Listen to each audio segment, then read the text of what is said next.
Kenapa Nabi Musa memilih bara api daripada emas atau urusan dunia, iming-iming tentang duniawi? Karena Nabi Musa memilih kepada kesejatian, dibakar oleh api ilahi, dibakar oleh api kesadaran. Sehingga setelah makan bara api itu, Nabi Musa cedal. Lah, cedal di sini maksudnya adalah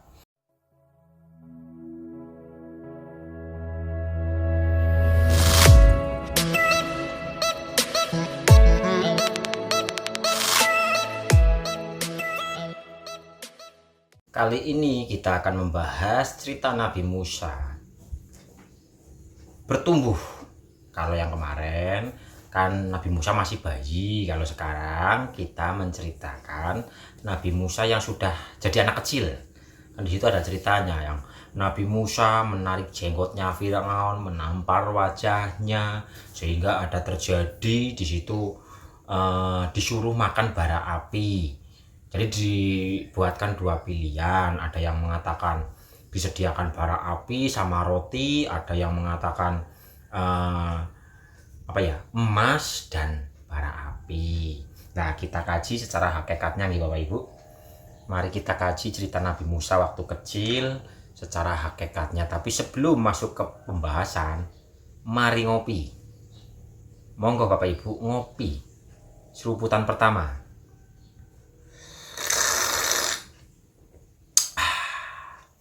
Ngopeni ati.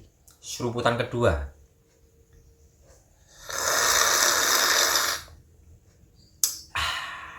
Ngolah pikir, dan seruputan terakhir.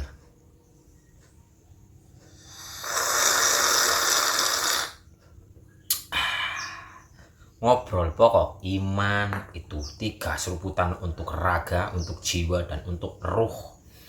Oke, kita kembali ke temanya Bapak Ibu. Ke tema, yaitu di saat Nabi Musa masih kecil, di situ ada kejadian Nabi Musa itu menarik jenggotnya si Firaun sambil menamparnya, sehingga di situ Firaun terganggu rasanya. Wah, ini anak kecil ini akan menjadi musuhku, katanya kan gitu. Makanya istrinya Firaun, dia kan masih kecil, belum tahu apa-apa, sehingga diberilah ujian, tes-tesan, disuruh untuk memilih 2 antara ya roti atau emas.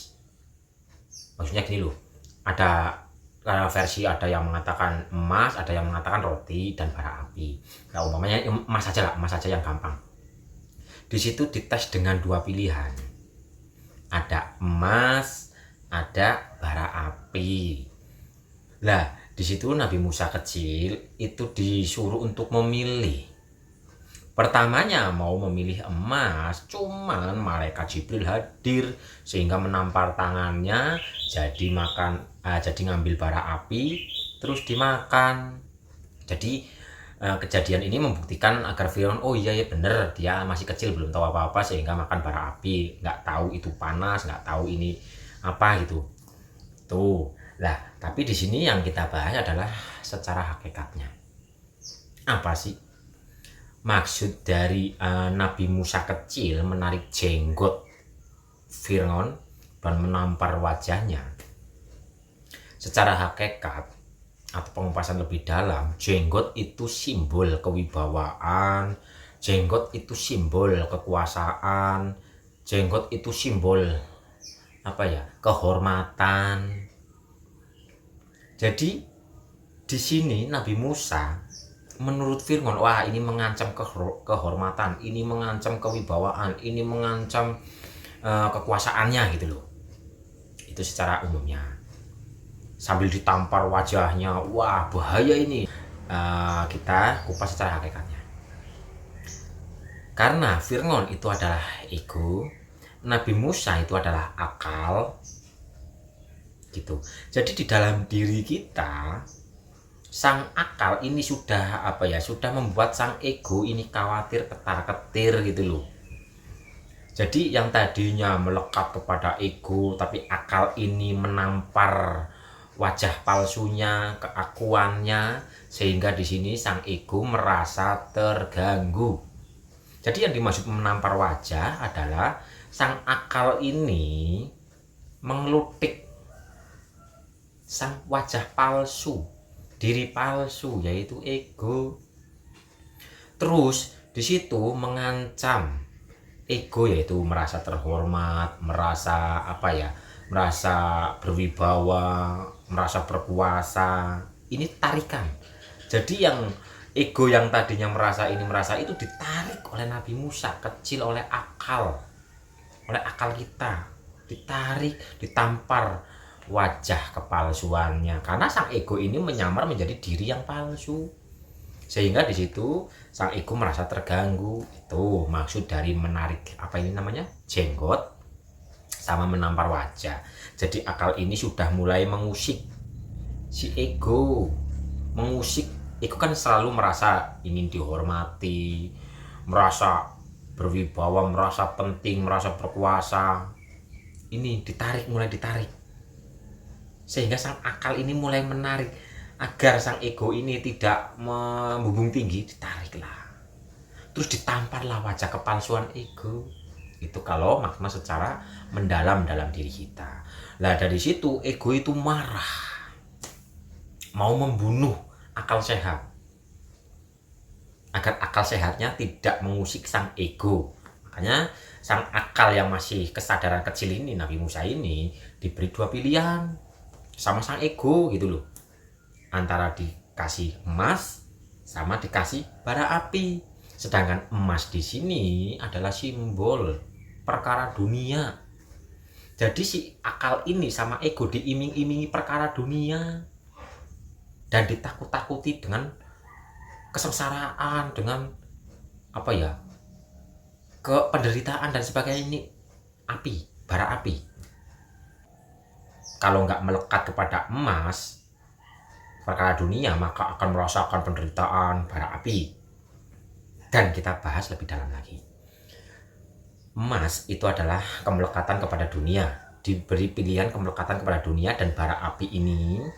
Kenapa Nabi Musa itu memilih bara api? Bara api ini adalah api kesucian. Orang yang sedang meniti ke dalam dirinya itu akan dibakar jiwanya oleh bara api ilahi ini. Makanya ada ayatnya, jangan engkau mengira akan masuk surga jika belum datang penderitaan, kesengsaraan yang akan menyesakan dada. Itu kalau nggak salah di Al-Baqarah ayat 214. Jadi kenapa Nabi Musa memilih bara api?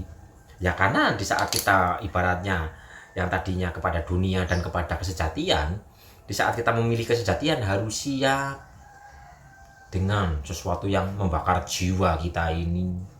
Pemurnian jiwa, pembakaran jiwa dengan api murni, api ilahi. Itu makanya Nabi Musa memilih bara api untuk dimakan gitu loh, nggak melekat kepada dunia. Itu dalam diri kita. Kenapa Nabi Musa memilih bara api daripada emas atau urusan dunia, iming-iming tentang duniawi? Karena Nabi Musa memilih kepada kesejatian, dibakar oleh api ilahi, dibakar oleh api kesadaran. Sehingga setelah makan bara api itu, Nabi Musa cedal. Lah, cedal di sini maksudnya adalah kata tidak bisa mewakili rasa, keruhanian, kesejatian, keilahian, tentang rasa.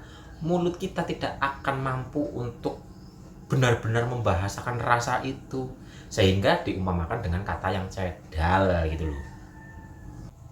Jadi cerita bara api ini adalah api penyucian, api kesadaran, api ilahi. Menolak emas ini adalah tidak melekat kepada duniawi, kepada perkara ego, perkara nafsu, kehendak bebas.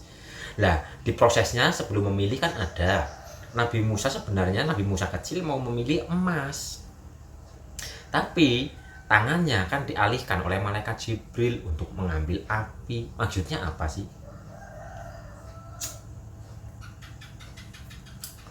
Sedangkan hakikat malaikat Jibril itu adalah cahaya yang menaungi akal sehat, akal yang iman. Jadi akal ini ibaratnya wadah. Lah cahayanya ini adalah malaikat Jibril.